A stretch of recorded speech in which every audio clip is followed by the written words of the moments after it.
Hello and welcome to PMI TV. I'm Claudia Liza Armar, and today we are talking about cost transparency. And to do that, joining me now is Johan Cras. He's the Managing Director at ChemPen. Thanks so much for joining us today, Johan. Very welcome. Now look, first of all, what are the main challenges for UK pension schemes? Well, there are a few, I must say. And the first one would be the low return environment, which I think all investors worldwide are currently facing, with low yields, questions around whether economies are at their ups or their downs. So the low return environment is definitely something where we would see a challenge. Second one is the complexity of the world in which pension schemes operate has definitely gone up. More regulations, more investment opportunities out there, and how do I get it all and put it all together? The third one would be relative to this more increased difficult environment is the time spent by pension trustees and the time that they can spend on pension related issues, which obviously in a world of more complexity is more challenging. And fourth, which is the subject for today as well, is definitely the notion of cost transparency. There's relatively little availability of cost transparency at the moment, and we would urge everybody to raise the next question about that. Well then, what can the Dutch experience offer then to the UK pension schemes? I'd be happy to talk about that, but equally we don't want to be arrogant as Dutchmen. There's definitely an experience to be shared as well from the UK side, which probably should be taken on board with Dutch pension schemes. Very diplomatic of you, Johan. You're very welcome. And to talk about that last one first, what I really like about working here in the UK pension market is this notion that people invest with an ambition. It's the ambition to effectively give a pension to members which is geared towards a real income rather than a nominal income. And the difference between the two is the inflation rate. And although inflation is very low at the moment, we do believe that in the longer term it has an enormous impact on what people can actually spend their pension on.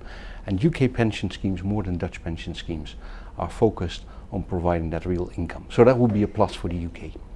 In terms of the Netherlands, people are more geared towards answering the question how we do things rather than what the outcome is.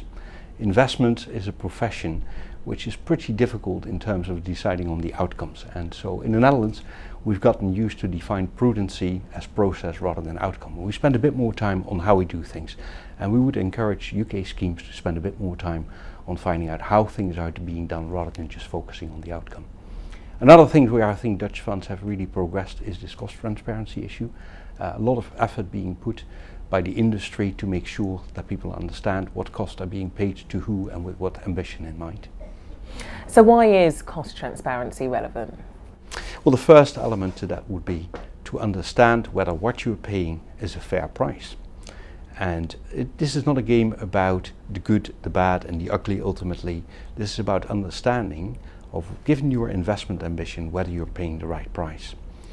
The second element is that every pensioner pays premiums for his pension. And I think there's a fiduciary duty not only for the providers but also for the trustees to understand what specific amount of money, given those premiums, is paid to the different providers. Once you understand what's being provided, you can also start to judge whether what you're providing what you're paying is the right price for the service you're paying, and potentially make some adjustments there.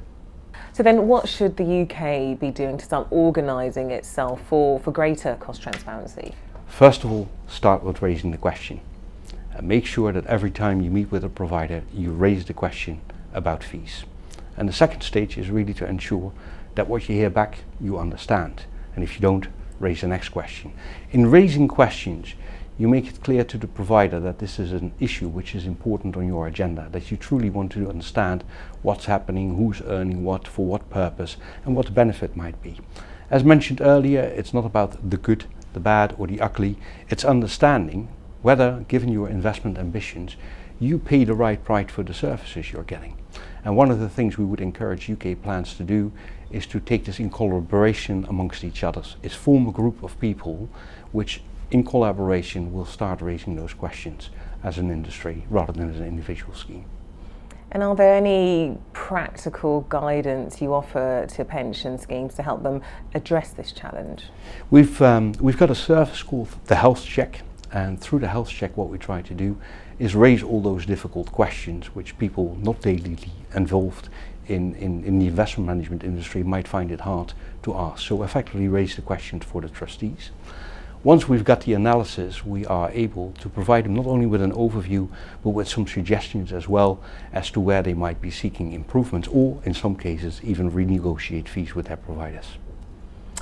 And finally, what would you say is the future of fiduciary management in the next 5 years? That's a long time, right?